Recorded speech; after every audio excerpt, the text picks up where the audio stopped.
ఒకటి ఫైరింగ్ కూడా accident, one firing round కూడా వచ్చేసింది. మన వాళ్ళు చెప్తే మనం పోలీస్ వాళ్ళందరూ ఉన్నామని చెప్పేసి ముందుకు వచ్చారు. వస్తే ఒక పర్సన్ ఈయన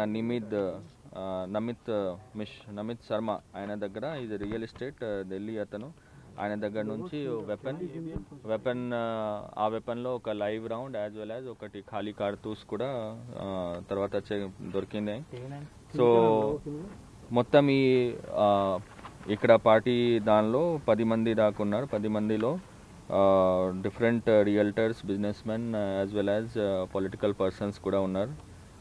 మెయిన్ అయితే దీనిలో ఎక్స్ఎమ్మెల్యే తాండూర్ గారు, రోహిత్ రెడ్డి గారు, తర్వాత ఎంపీ ఎల్లుడు ఏపీ పుట్ట మహేష్ కుమార్ గారు, తర్వాత రమేష్, వి శ్రవణ్ కుమార్, అట్లాగే రితేష్ రెడ్డి, విజయ్ కృష్ణ, కౌశిక్ రవి, షరీఫ్ రెడ్డి, అర్జున్ రెడ్డి, ఈ 10 మంది దాకా అక్కడ పార్టీ లాగా నడిచింది. ఆల్మోస్ట్ 9:30 ఆ టైంలో వచ్చి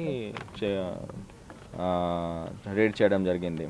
అందరిది చెక్ చేస్తే డ్రగ్ టెస్ట్ కిట్ ద్వారా చెక్ చేస్తే 5గురుది పాజిటివ్ వచ్చింది. ఆ 5గురు పాజిటివ్ కూడా మనం కన్ఫర్మేషన్ కోసం హాస్పిటల్కి పంపించాం. బ్లడ్ శాంపుల్ తీసుకొని దాన్ని బట్టి ముందు మనం తీసుకెళ్తాము. గన్ అనేది నమిత్ మిశ్రాది కాదు, రితేష్ రెడ్డిది ఉంది. ఆయనకి వెపన్ లైసెన్స్ కూడా ఉంది, రివాల్వర్ లైసెన్స్ ఉంది, కానీ అతను కాల్చలేవు. ఆయన నమిత్ మిశ్రా ఉన్నారు, ఆయన నమిత్ శర్మ ఆయన చేశారు. ఫైరింగ్ ఎందుకు ఓపెన్ చేసేసారు? అది మెయిన్లీ భయపెట్టడానికి ఉండొచ్చు అని మన ఆలోచన. పోలీస్ వాళ్ళు వస్తున్నారు.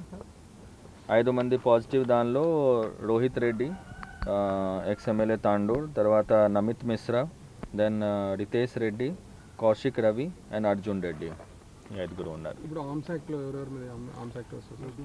అంటే ఇప్పుడు ఇది కామన్ ఇంటెన్షన్ లాగా ఉంది. ఇది కామన్ ఇంటెన్షన్ అంటే అందరు కలిసి ఇక్కడ చేస్తున్నారా, దాన్ని బట్టి మనం ఇంట్రోగేషన్లో ఇంకా బయటికి వస్తుంది.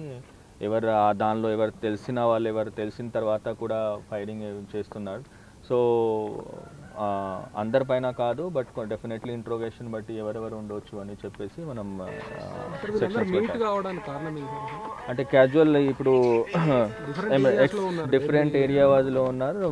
మోస్ట్లీ కనెక్షన్స్ కోసం ఈ వీకెండ్ పార్టీ ఉంది. అండ్ ఎక్స్ఎమ్మెల్యే తాండూర్ ఆయన కూడా, రోహిత్ రెడ్డి గారు, ఆయన ప్లాన్ చేశారు, ఇది ఆర్గనైజ్ చేశారు, అందరికీ కాల్ చేసి కూడా పిలిచారు. కాబట్టి అది జస్ట్ క్యాజువల్ మీటప్, స్పెసిఫిక్ ఏదైనా సెలబ్రేషన్స్ అంతా ఎట్లా పరిచయం అంటే ఇప్పుడు ఒకరొకరికి పరిచయం ఉంది. వాళ్ళ differently most of them are businessmen, real estate, అట్లా ఒక కమ్యూనిటీ ఇటు అటు అయినా ఉండొచ్చు. సో అట్లా పరిచయం ఉంది. లేడీ ఎవరైనా ఉన్నారా సార్? లేడీ ఒకటి ఉంది, 9 members male, 1 member lady. Sharif Reddy, is wife of Sridhar Reddy. ఆమె కౌశిక్ రవితో కలిసి వచ్చేసింది. ఆమెకు నెగటివ్. డ్రగ్ ఏమైనా సీజ్ చేశారా? డ్రగ్ ఒకటి 2 గ్రామ్ అంటే వైట్ పౌడర్ దొరికినాయి. అది చెక్ చేసిన తర్వాత whether it is drug or not, అది కన్ఫర్మేషన్. వీళ్ళు పాజిటివ్ వచ్చిందని చెప్తున్నారు కదా, వాళ్ళు ఏ డ్రగ్ కన్సూమ్ చేసామని చెప్పారు? ఎంత క్వాంటిటీ ఏమైనా? అంటే ఇక్కడే వాళ్ళు ఇప్పటికే ఇంట్రోగేషన్లో వాళ్ళు అనట్లేదు. ఒకరు సిమ్లా నుంచి వచ్చాను నేను, ఒక 2 వీక్స్ క్రితం నేను తాగాను అది చెప్తున్నారు. ఒకరు గోవా నుండి వచ్చాను, గోవాలో తాగానని అట్లా చెప్తున్నారు. సో ఇంకా ఇంట్రోగేషన్లో ఇంకా బయటికి క్లారిటీ వస్తుంది. సో దాన్ని బట్టి మనం ముందుకు ఇన్వెస్టిగేషన్ తీసుకెళ్తాము.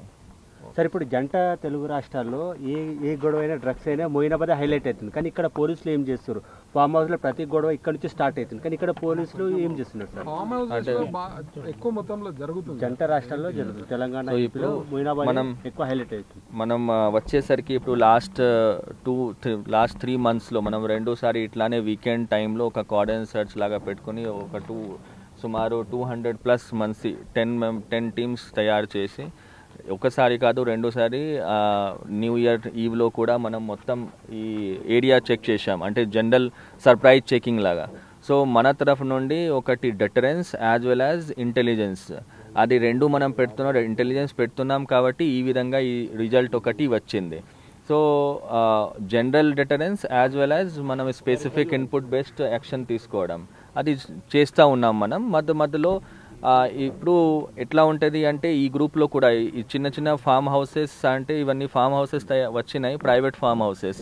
దీనికి బుకింగ్ కూడా ఆన్లైన్ అవుతున్నది. అండ్ సిటీ నుండి 5 6 కలిసి ఇక్కడ వస్తారు. వచ్చి వాళ్ళ ఇంటర్నల్ ఫ్రెండ్స్ అందరు ఉంటారు, వీకెండ్ ఎంజాయ్ చేసి వెళ్ళిపోతారు. సో చాలా మటుకు మనకి ఈ ఫామ్ హౌస్ ఓనర్స్ వాళ్ళు కూడా అవగాహన తీసుకువచ్చాము. ఒకవేళ మీరు ఇట్లా దొరికితే మీ పైన కూడా డెఫినెట్లీ చర్యలు ఉంటుంది, మీది కూడా రెస్పాన్సిబిలిటీ ఉంటుంది. ఆ విధంగా పోలీస్ తరఫు నుండి ఇన్ఫర్మేషన్ పోతున్నది. రెగ్యులర్ మనం కౌన్సిలింగ్ చేస్తూ ఉన్నాం. సో అయినా కూడా మధ్యలో ఈ విధంగా వస్తుంది. బట్ జనరల్గా మరీ ఎక్కువ అంటే ఇట్స్ అ ప్లేస్ ఫర్, ఇప్పుడు హైటెక్ సిటీ ఉంది అంటే యంగ్ క్రౌడ్ ఉన్నారు, వీకెండ్ బయటికి రావడానికి ఈ ఏరియాలో వచ్చి ఫామ్ హౌసెస్లో ఎంజాయ్ చేసి వెళ్ళిపోతారు. బట్ ప్రతి దానిలో ఈ విధంగా ఉంది ఆర్ డ్రగ్సే వాడుతున్నారు అనేది మనం ఏదైనా వచ్చినా ఇమీడియట్లీ యాక్షన్ తీసుకుంటున్నాము మనం. సరే, ఇప్పుడు నెగటివ్ వచ్చిన వాళ్ళను పంపించేస్తున్నారా? పాజిటివ్ వచ్చిన వాళ్ళని ఏంటి, వాళ్ళని విక్టిమ్స్ చూస్తారా ఏంటి? అంటే ఇప్పుడు అందరు కన్జంప్షన్ కింద వస్తారు. బికాజ్ మనకి స్మాల్ క్వాంటిటీ దొరికినాయి, అది కూడా రోహిత్ రెడ్డి వాళ్ళ డ్రైవర్ నుంచి దొరికినాయి మనకి. సో పెడ్లింగ్ కింద ఏం లేదు, కన్జంప్షన్ కూడా కింద ఉంది 27 of section 27 of NDPS act. So దానిలో మనం ఫర్దర్ కన్ఫర్మేషన్ కోసం అందరికీ, బికాజ్ డ్రగ్ టెస్ట్ కూడా టెస్ట్ కిట్ అప్పుడు పాజిటివ్ నెగటివ్ అయినా కూడా there are certain element of errors. So అందుకే ఖచ్చితంగా అది బ్లడ్ టెస్ట్ ద్వారానే కన్ఫర్మేషన్ చేయించాలి, FSL పంపించి.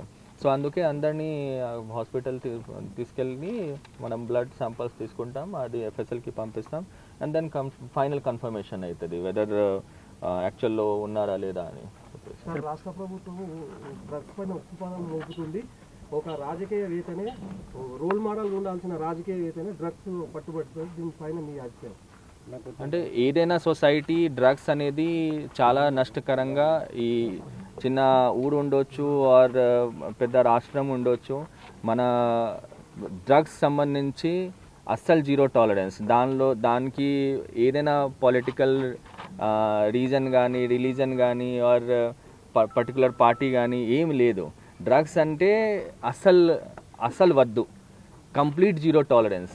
దానిలో రాజకీయం చేయడానికి ఏం లేదు. ఐ డోంట్ థింక్, అంటే మనం పోలీస్ పరంగా ఏదైనా వచ్చినా మనం ఇమీడియట్లీ దానిపైన చర్యలు తీసుకుంటాము.